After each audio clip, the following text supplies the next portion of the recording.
Graça e paz, queridos, mais uma quarta-feira juntos para adorar o Senhor, para nos vermos, né, mesmo através de uma tela, né, mas é bom, a gente mata a saudade, a gente adora o Senhor juntos, né, então gostaria de te convidar a adorar o Senhor conosco, cantar louvores, e acima de tudo, irmãos, ouvir a palavra, né, que é ela que alimenta o nosso coração, que nos consola nesses dias difíceis, e eu espero que Deus fale com você nesta noite, através das palavras dele, de uma forma muito especial. E eu gostaria, antes de nós cantarmos, de lembrar aos nossos irmãos que amanhã é o nosso último dia para entregarmos as nossas doações estamos fazendo uma campanha para o Lar Miriam. Então, eu gostaria de avisar aos irmãos que você tem até amanhã para trazer à igreja o leite, né, achocolatados e biscoitos. Então, você pode estar participando de uma forma muito linda, né, irmãos, podendo ajudar aquelas crianças, os irmãos que estão à frente daquele trabalho tão bonito. Então, lembre-se, até amanhã você pode estar trazendo na igreja.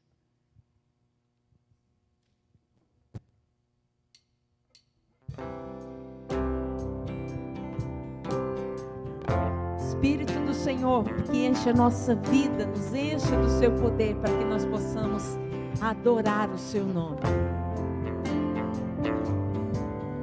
Espírito, enche a minha vida, enche-me do teu poder, pois de ti eu quero ser. Espírito, enche o meu ser. Espírito, enche a minha vida, enche-me do teu poder, pois de ti eu quero ser. Espírito, enche o meu ser. As minhas mãos eu quero levantar e em louvor te adorar. Meu coração eu quero derramar diante do teu altar. As minhas mãos eu quero levantar e em louvor te adorar. Meu coração eu quero derramar diante do teu altar. Espírito,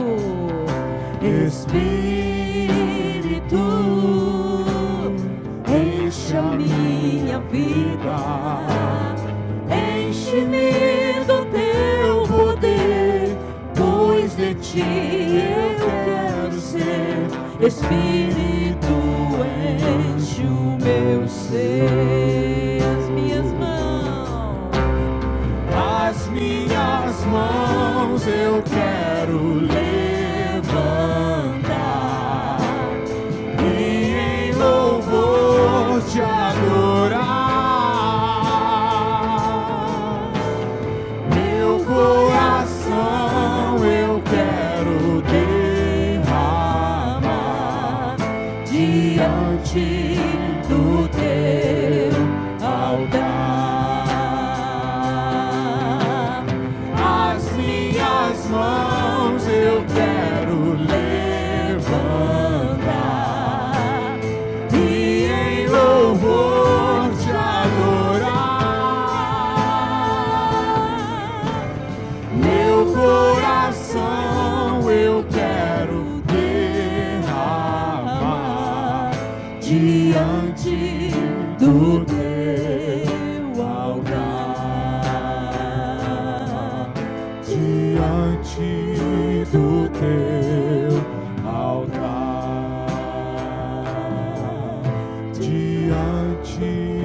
do teu altar.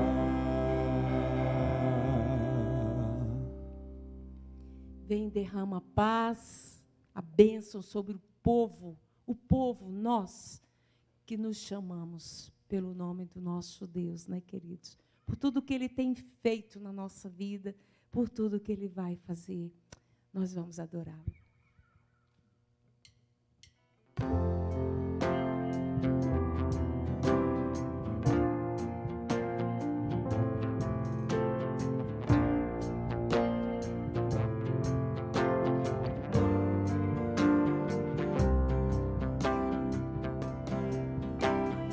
Vem, derrama paz, vem, derrama as bênçãos sobre este povo que se chama povo teu.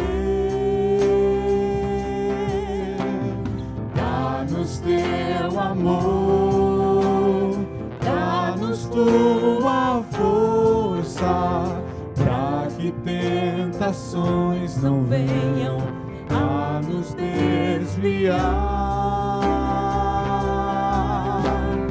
E a glória seja dada a ti, pelo que tens feito, pelo que tens sido, pelo que farás em nós. E a glória seja dada a ti, pelo que tens feito, pelo que tens sido, pelo que farás em nós. Vem, vem, derrama paz, vem, derrama as bênçãos sobre este povo que se chama povo teu. Dá-nos teu amor, dá-nos tua força, para que tentações não venham a nos desviar. E a glória seja dada a ti, pelo que tens feito, pelo que tens sido, pelo que farás em nós. E a glória seja dada a ti, pelo que tens feito, pelo que tens sido, pelo que farás em nós, pelo que farás em nós, pelo que farás em nós.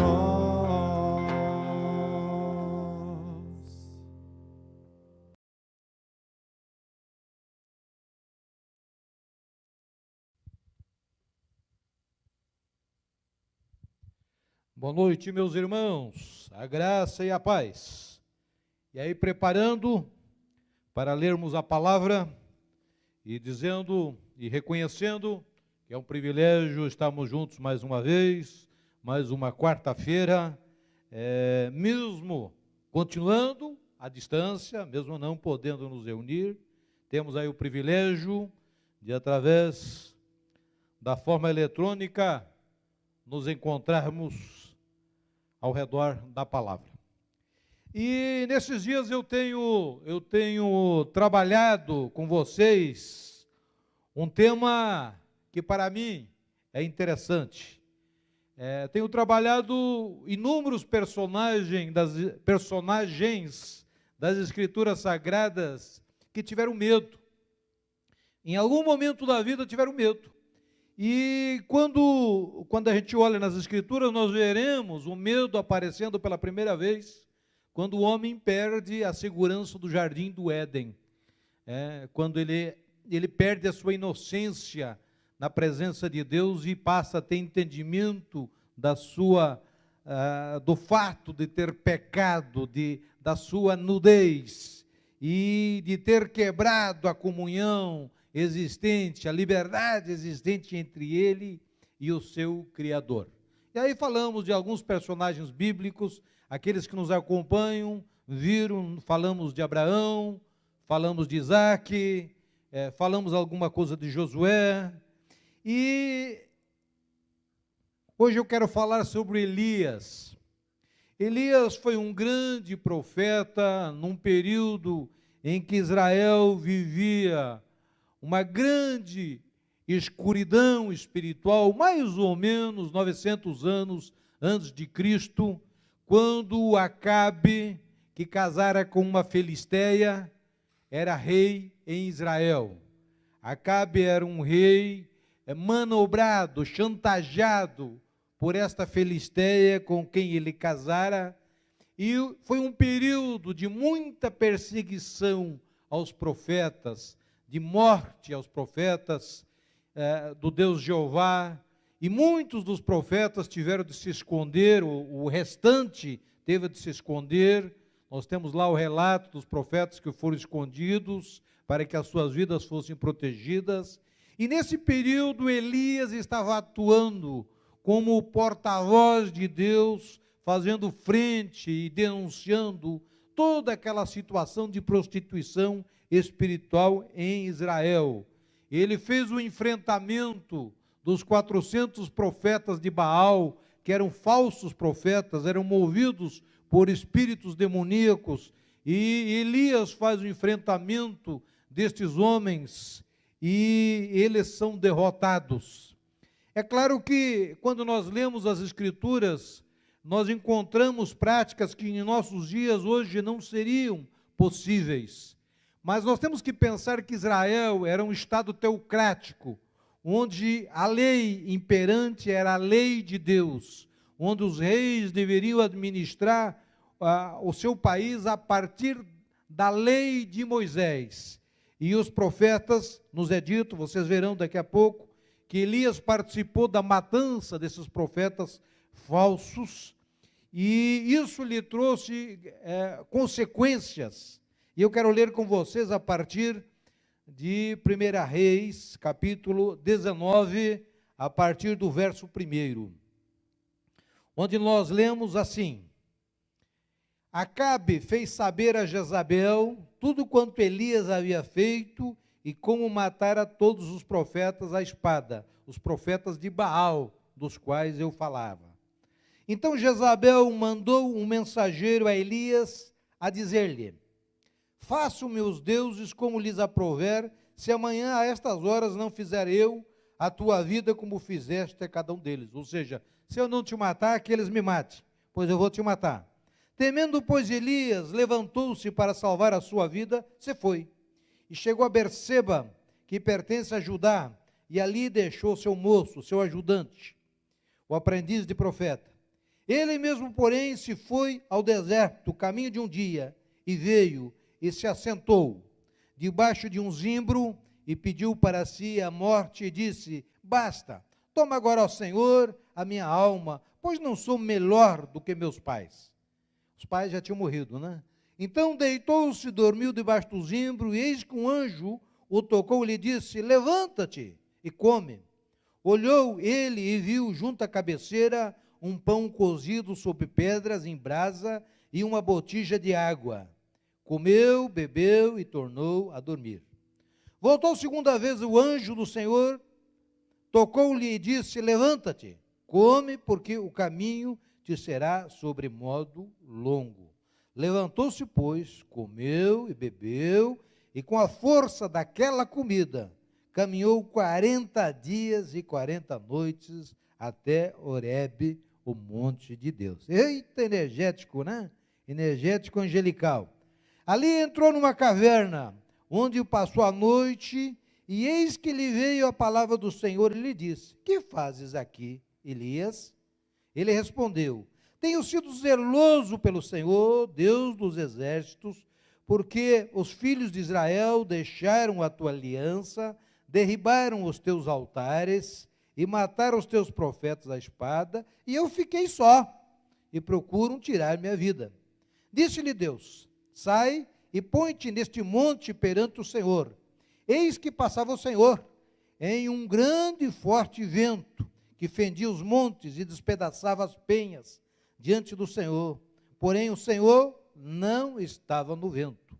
Depois do vento, um terremoto, mas o Senhor não estava no terremoto. Depois do terremoto, um fogo, mas o Senhor não estava no fogo. E depois do fogo, um cicio, tranquilo e suave.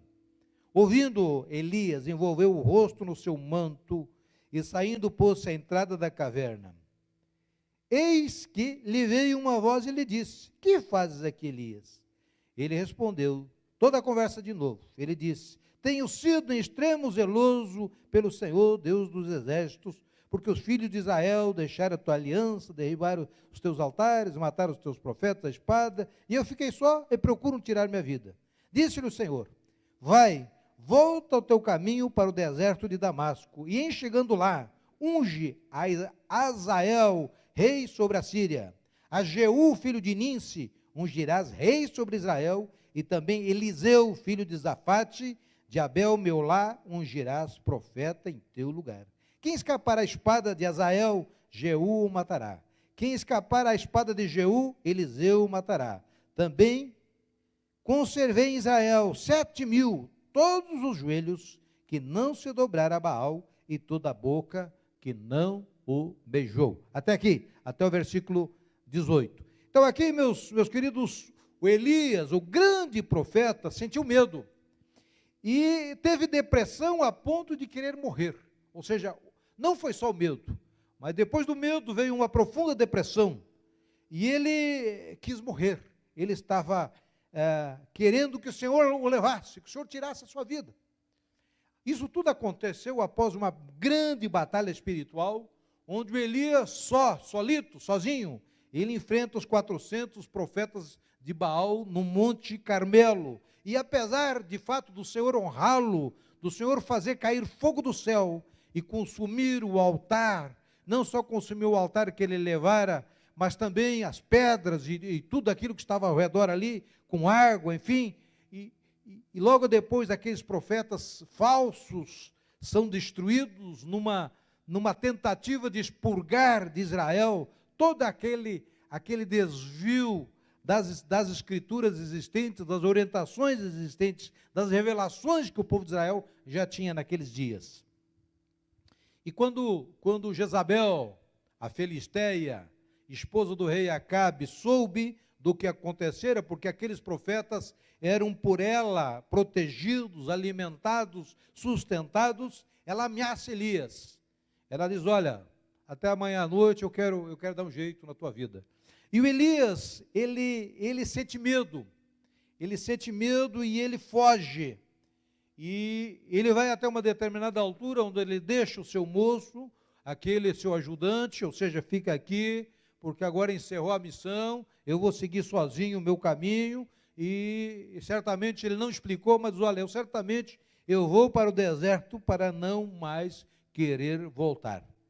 E aí, lá o Elias, ele tem um quadro depressivo, ele entra na caverna, ele se fecha e ele quer morrer.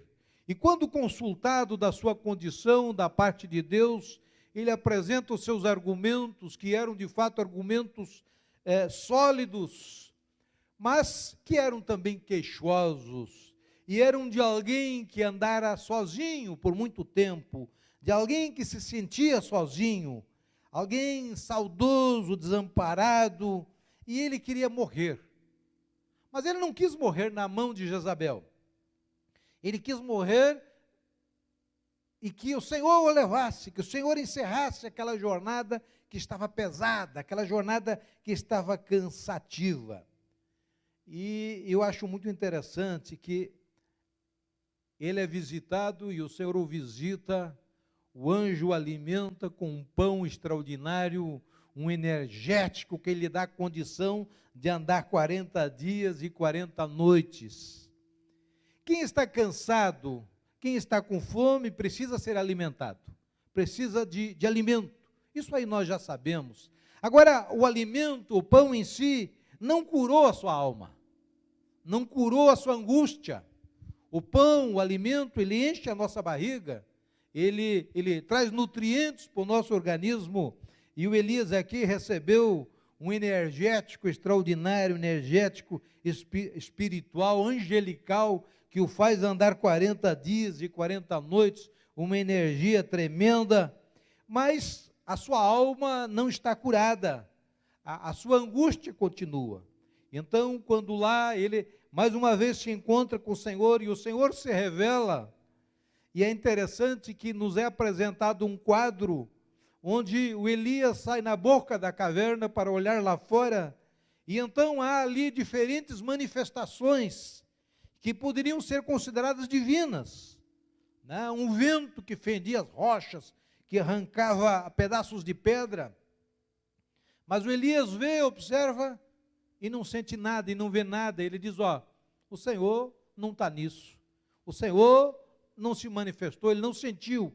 Depois do terremoto, relâmpagos, fogos derretendo as rochas, mas o Elias não sente nada. Logo depois, sim, ele experimenta o sussurrar do Senhor, um cicio no seu ouvido. Ou seja, uma alma angustiada, uma alma, um sujeito querendo morrer, ele não estava querendo grandes experiências místicas, experiências sobrenaturais, com o Senhor arrebentando as rochas, se manifestando em trovão, em terremoto. É bem verdade que foi obra do Senhor, mas o Elias não sentiu nenhum consolo, nenhum revigorar espiritual na sua alma, que estava cansada de tanta luta, de tanta batalha, de tantos enfrentamentos, de tanta incompreensão, de andar sozinho. E naquele momento vocês viram que ele lembrou dos pais, os pais que já tinham partido, que já tinham morrido, e certamente ele sentiu a insegurança daquela vida que ele vivia, a missão que era muitas vezes pesada para se cumprir no meio de uma sociedade corrompida, no meio de um sistema de governo totalmente desviado dos princípios.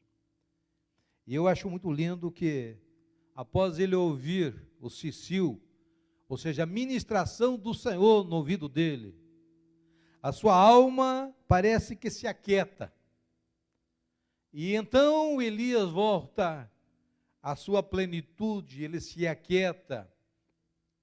E eu posso imaginar que então, quando ele escuta o sussurrar do Senhor, o cicio, o consolo que vem ao seu ouvido e desce para a sua alma, desce para o seu coração, eu posso imaginar o Elias caindo de joelhos e dizendo: Senhor, como então eu devo prosseguir?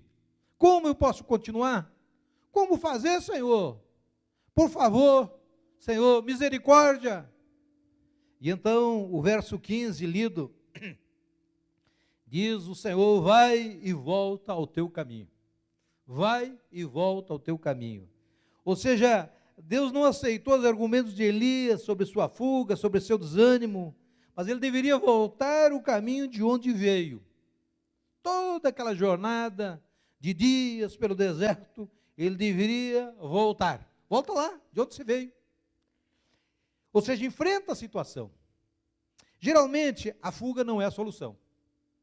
A fuga não é a solução. A Bíblia nos dá a orientação de fugirmos da aparência do mal, de fugirmos do pecado. Agora, o restante a gente precisa enfrentar. Normalmente, nós precisamos enfrentar a vida.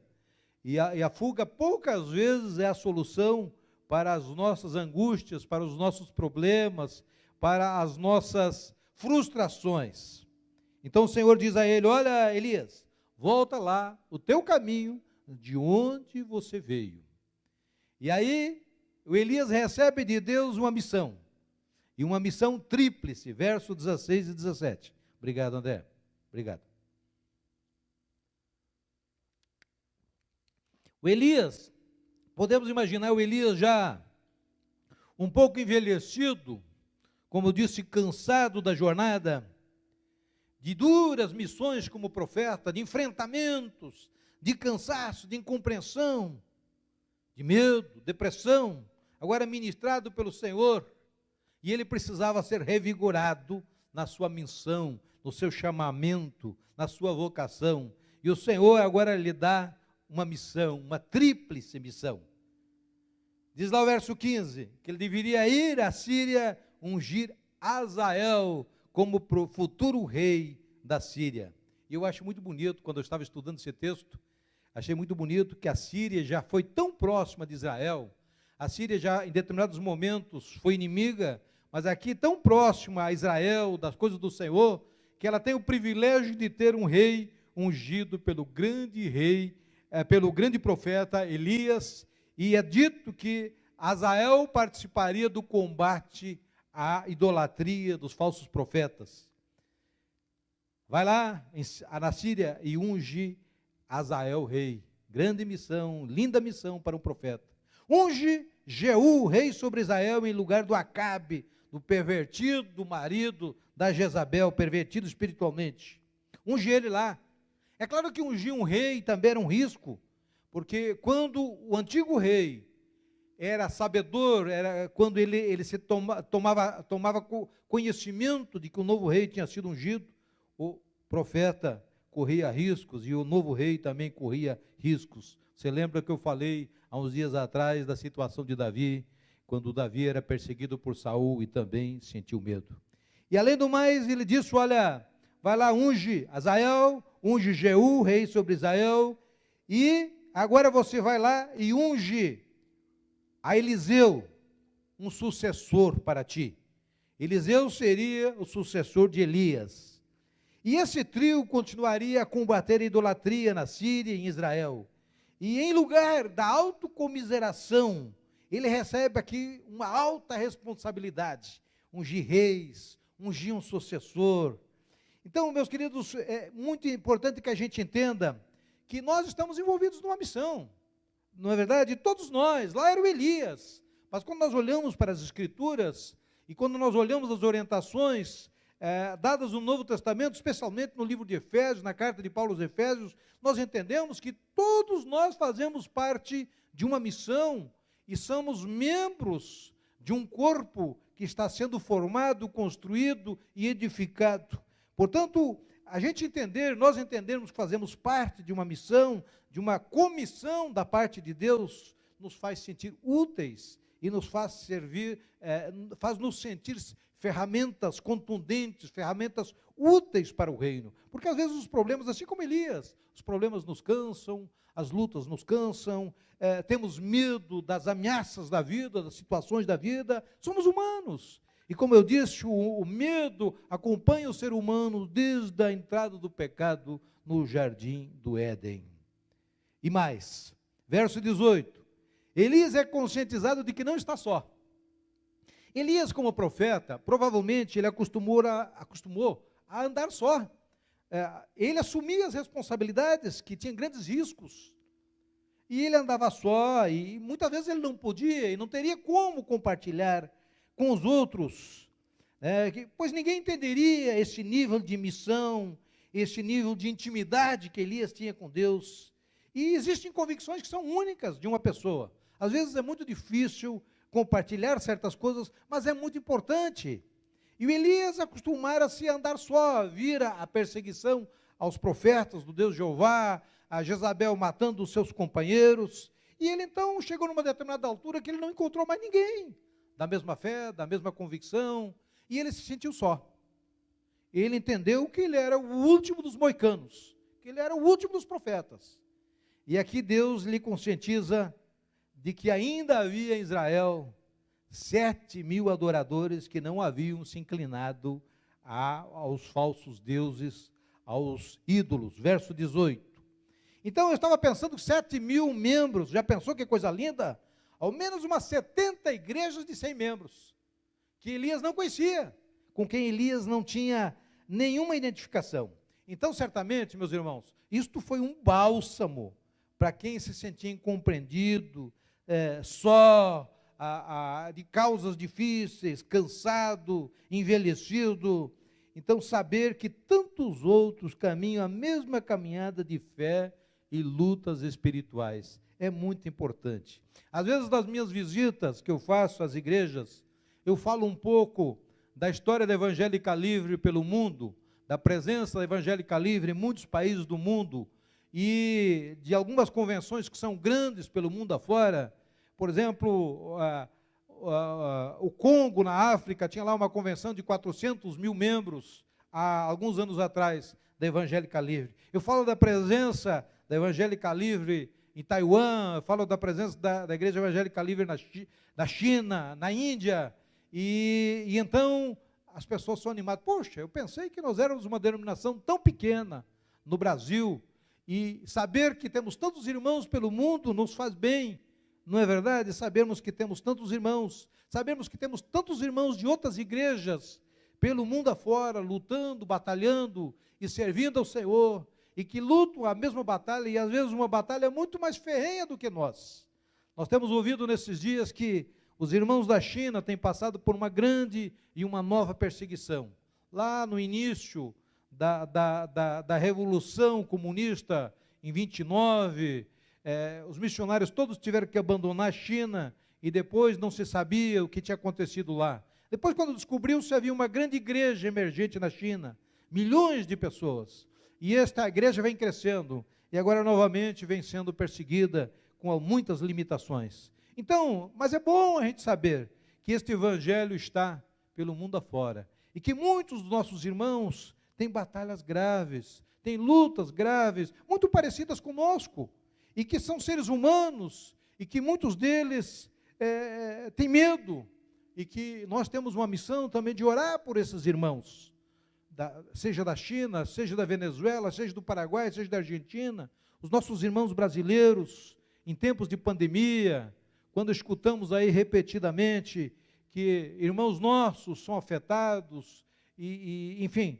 Então é muito bom, irmãos, nós sabermos que nós temos irmãos pelo mundo afora, e quando se abate sobre nós em determinados momentos o medo, é um privilégio podermos compartilhar a nossa situação com outros e sabermos que temos irmãos que oram por nós, pela nossa causa, pela nossa situação, sabermos que podemos orar por outros que estão em outras situações. Isso nos torna de fato, isso não faz só uma rede, mas isso nos torna um corpo e somos fortalecidos. Mas veja, irmão, só para nós encerrarmos, se houver na sua vida esse desânimo, e muitas vezes a frustração diante de situações, entenda que você também faz parte do corpo com uma grande missão, e que podermos cumprir essa missão a serviço do Senhor é um privilégio, e a nossa missão maior é glorificarmos a Deus através das nossas vidas, e contarmos aquilo que Deus fez por nós, aquilo que Deus é, aquilo que Ele significa para nós,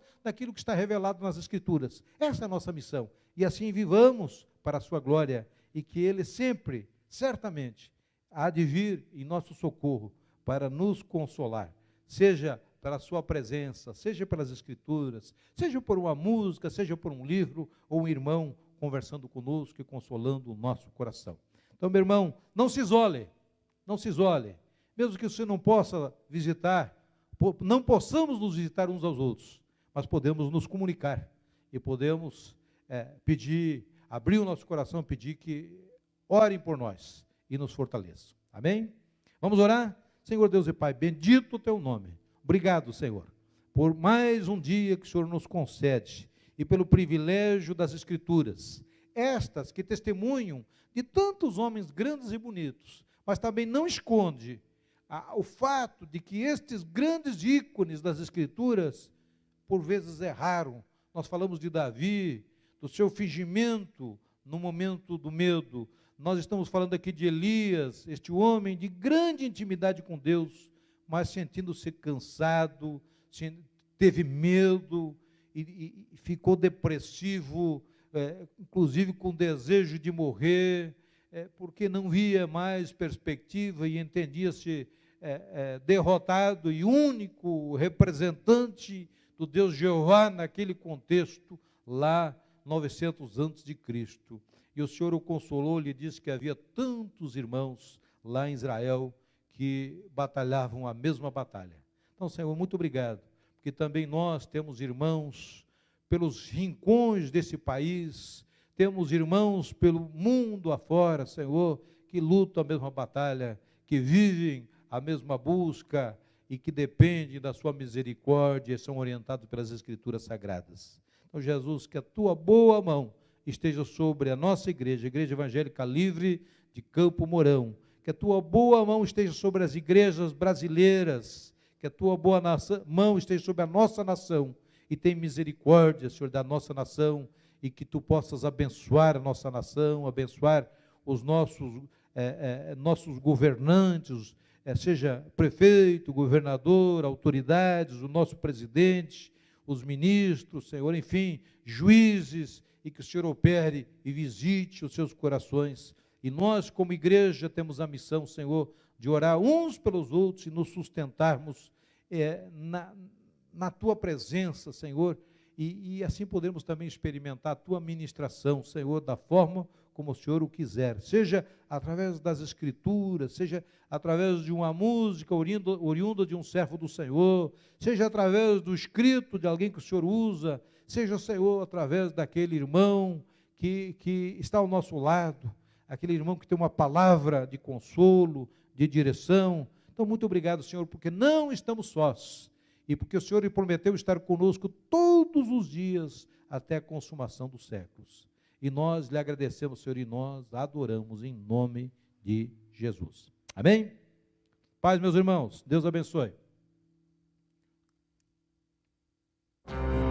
As minhas mãos eu quero ler.